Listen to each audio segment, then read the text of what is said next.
Assalamualaikum warahmatullahi wabarakatuh. Selamat pagi untuk seluruh siswa kelas 10. Kembali kita bertemu lagi dalam pelajaran simulasi digital dengan Pak Puja masih di sini. Pada hari ini kita akan belajar tentang blog. Dan sebelumnya, apa kabar kalian semua? Semoga dalam keadaan sehat walafiat, tidak kekurangan apapun. Ya, semoga hari ini bisa belajar dengan baik dan bisa mengerjakan tugas dengan baik. Ya, kita langsung saja, tidak berlama-lama. Dan sebelum kita mulai belajar, kita sama-sama berdoa dulu dengan membaca basmalah. Bismillahirrahmanirrahim. Ya, untuk pengertian blog, pertama adalah blog adalah website yang mengandung konten personal dalam bentuk artikel, video, foto, dan link ke website lain yang disediakan oleh penulis. Blog di sini sumbernya dari Merriam-Webster. Dari sumber lain, blog didefinisikan sebagai website yang dikelola beberapa penulis dan berisi pengalaman pribadi, observasi, dan opini dari penulis. Seringkali blog dilengkapi gambar atau link ke website lain. Blogger adalah orang yang membuat dan mengelola blog. Ya, kurang lebih seperti itu untuk pengertian blog itu sendiri. Kita lanjutkan. Sejarah blog di Indonesia. Di Indonesia, blog mulai dikenalkan oleh Enda Nasution. Nah, ini orangnya pada tahun 2001 melalui artikel berjudul "Apa itu Blog?". Berkat inisiatifnya mempromosikan blog di Indonesia, beberapa media massa di Indonesia menyebutnya sebagai Bapak Blogger Indonesia. The Jakarta Post adalah salah satu yang mengangkat hal tersebut. Enda juga memprakarsai pesta blogger yang pertama kali diadakan pada 27 Oktober 2007. Enda bersama beberapa blogger nasional mengadakan pesta blogger yang juga bekerja sama dengan perusahaan konsultan komunikasi Maverick. Acara ini bertujuan menjadi ajang berkumpulnya para blogger Indonesia untuk berdiskusi dan bertukar pikiran mengenai blog.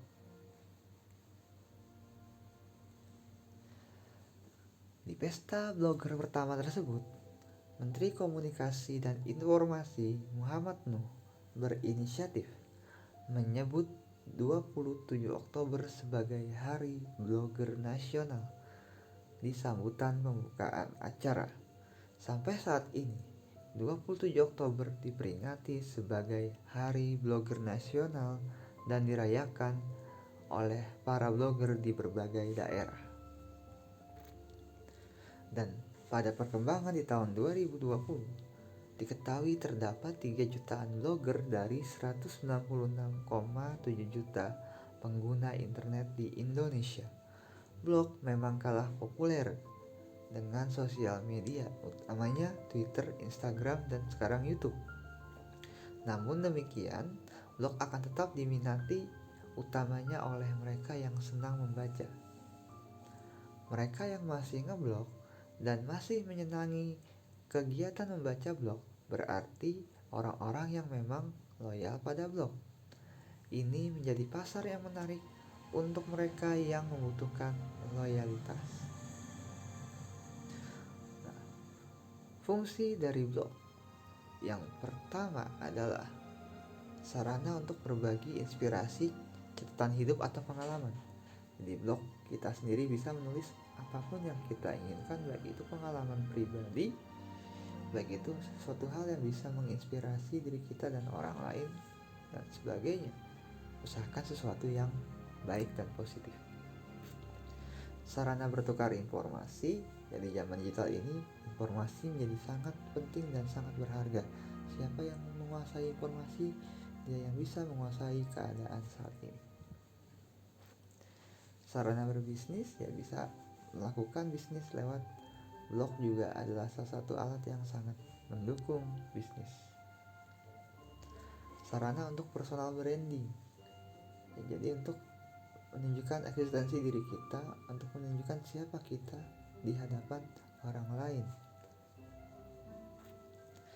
Dan yang terakhir adalah menghasilkan uang. Blog yang dikelola dengan baik dan profesional serta memiliki viewers atau pengunjung yang cukup baik bisa diajukan untuk memasang iklan melalui Google AdSense dengan metode pay per click ya. Atau setiap klik iklan kita mendapatkan berapa keuntungan dari iklan tersebut. Struktur pada blog. Pertama adalah header, biasanya terletak di bagian atas blog. Kedua adalah navbar atau navigation bar. Elemen ini biasanya terletak di atas header. Fungsi dari navbar untuk mempermudah editor atau pemilik blog dalam mengelola blognya. Ketiga, main blog, biasanya terletak di bagian tengah blog. Keempat, sidebar. Pada elemen ini biasanya terdapat populer post, archive, dan Anda juga dapat menambahkan widget lainnya seperti kalender, jam, dan widget menarik lainnya. Lalu footer, terletak paling bawah blog. Biasanya terdapat informasi singkat pemilik blog, kontak, atau home subscribe untuk diisikan alamat email. Jenis-jenis blog. Yang pertama adalah blog pribadi. Blog pribadi adalah blog yang dibuat oleh perseorangan. Blog pribadi biasanya dibuat oleh seseorang berdasarkan kepentingan pribadi. Lalu blog niche. Blog niche adalah blog yang kontennya berfokus pada konten tertentu. Blog ini hanya membahas suatu tema tertentu di dalam halamannya. Berikutnya adalah blog bisnis. Blog bisnis adalah blog yang membahas tentang hal yang berhubungan dengan bisnis yang dijajakan di website tersebut. Berikutnya adalah blog profesional. Blog ini merupakan salah satu blog yang sedikit resmi dengan mengangkat suatu tema yang dianggap penting oleh kebanyakan orang dan juga penulis. Lalu blog citizen. Blog ini biasanya dikelola oleh banyak orang dalam satu kelompok yang khususnya membahas berbagai macam topik yang diharapkan dapat dinikmati oleh para pembacanya. Terakhir adalah blog resmi. Blog ini merupakan jenis blog yang jarang ditemukan dan terbatas dalam pembuatannya.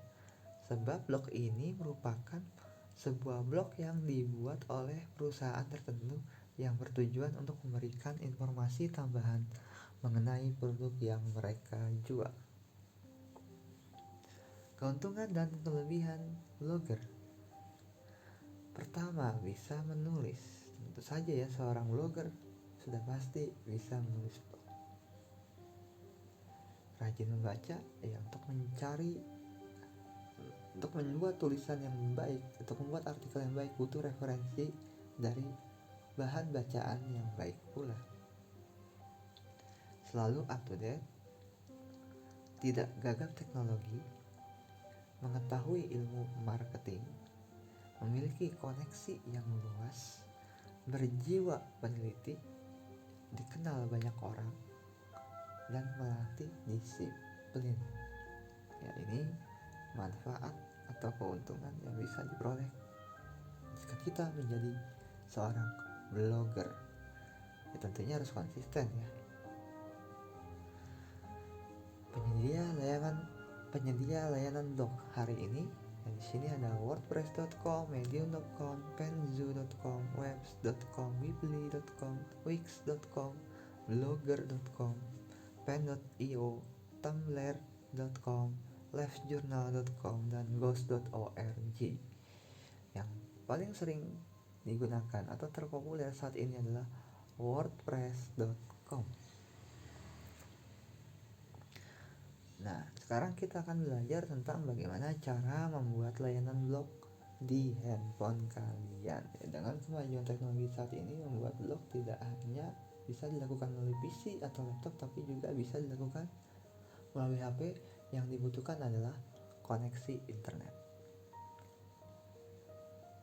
Ya, kita fokuskan membuat blog di wordpress.com ya, karena wordpress.com adalah blog yang lumayan terpopuler. Pertama, buka laman wordpress.com ya, atau /id. Nah, ini ada kesalahan dikit ya. Buka laman wordpress.com, harus wordpress.com/id ya. Di mana? Di Google bukanya, atau di aplikasi search engine yang kalian miliki. Nah, ini gambarnya ya, ini yang Bapak maksud. Silahkan kalian buka wordpress.com/id, maka akan muncul tampilan selamat datang di pembuat situs web terpopuler di dunia ya, dimana 40% dibangun dengan WordPress. Oke, seperti itu. Setelah muncul tampilan seperti ini ya, nah lalu kedua, pilih buat situs web Anda ya, di bagian bawah nih ya. Kamu klik buat situs web Anda. Selanjutnya 3, isi email dan password. Anda akan dibawa pada tampilan menu seperti ini. Lalu kalian isi ya, ini alamat email, terus nama pengguna, dan pilih kata sandi ya. Bapak sudah contohkan di sini. Emailnya adalah simulasi digital 414. Ini email yang Bapak gunain ya. Langsung diisi nama penggunanya dan sandinya. Kemudian setelah itu buat akun ya, diklik buat akun Anda ya. Ini harusnya nomor 4 ya. Buat alamat domain situs yang dibuat. Nah, seperti ini. Temukan domain untuk situs Anda. Tuliskan nama situs Anda atau beberapa kata kunci yang menggambarkan situs Anda. Ya, di sini Bapak menulisnya adalah simkomdik ya. Setelah itu akan keluar hasilnya di sini ya. Kita tentukan pilihan nama blog yang direkomendasikan. Ya, bisa gratis, bisa juga berbayar. Ini bisa kalian lihat. Ya, di sini keluar namanya, ada simkomdik.id, simkomdik.press. Nah, di sini bisa dilihat ada biaya pendaftaran. Artinya untuk domain ini tidak disediakan dengan gratis, walaupun mungkin untuk pertama akan diberikan promo gratis. Namun untuk berikutnya setelah diperpanjang akan berbayar dengan nominal tertentu. Nah, untuk yang benar-benar gratis, dari WordPress merekomendasikan nama domain kita atau alamat web kita adalah yang ini ya, yang benar-benar gratis. Untuk yang lain semuanya berbayar. Untuk alamat simkomdik.com akan berbayar. Namun untuk awal pendaftaran gratis. Nah, masih banyak lagi domain berbayar yang sudah direkomendasikan oleh WordPress. Selain ini ya, selain ini dan ini masih ada ini simkomdik.log, simkomdik.rrg, simkomdik.net, dan simkomdik.me ya. Semua awalnya adalah gratis ya. Tetap ya, kita pilih yang yang benar-benar free atau yang 100% gratis, sehingga nama yang digunakan adalah simkomdik 48607374.wordpress.com. Setelah kita pilih, Nah, kemudian kita dibawa ke menu seperti ini. Nah, seperti ini. Namun sebelum seperti ini ya, ada satu langkah yang harus kalian lalui lagi. Ini mungkin terbalik panelnya. Nah, kan di bawah ini dulu ya, kalian klik mulai dengan situs gratis yang ini ya. Kalian klik ini, kemudian nah akan muncul ini ya. Agak Bapak mohon maaf agak terbalik ya, karena sesuatu salah teknis. Harusnya tadi yang itu dulu ya, baru yang ini. Nah, setelah muncul ini berarti kalian sudah selesai untuk awal membuat sebuah blog ya. Di sini ada keterangan situs Anda telah dibuat. Oke, berarti tandanya untuk pembuatan awal blog sudah selesai. Selanjutnya tinggal kalian ubah sesuai dengan kebutuhan kalian ya. Di sini bisa ada profile ya, bisa nanti dilihat, di scroll lagi ke bawah ya, diklik mulai, nanti ada hal-hal yang harus diubah ya. Artinya dari sini kalian sudah bisa membawa diri kalian sebagai blogger.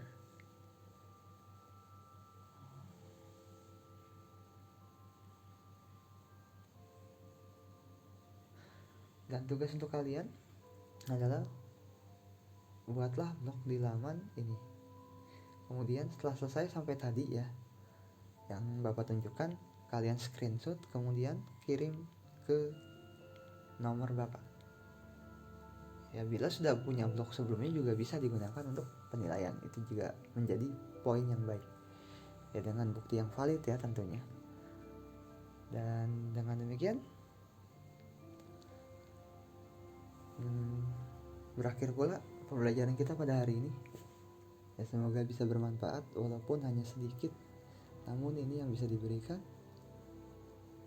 Kurang lebihnya Bapak mengucapkan terima kasih untuk kalian. Jangan lupa dikerjakan tugasnya, dan assalamualaikum warahmatullahi wabarakatuh.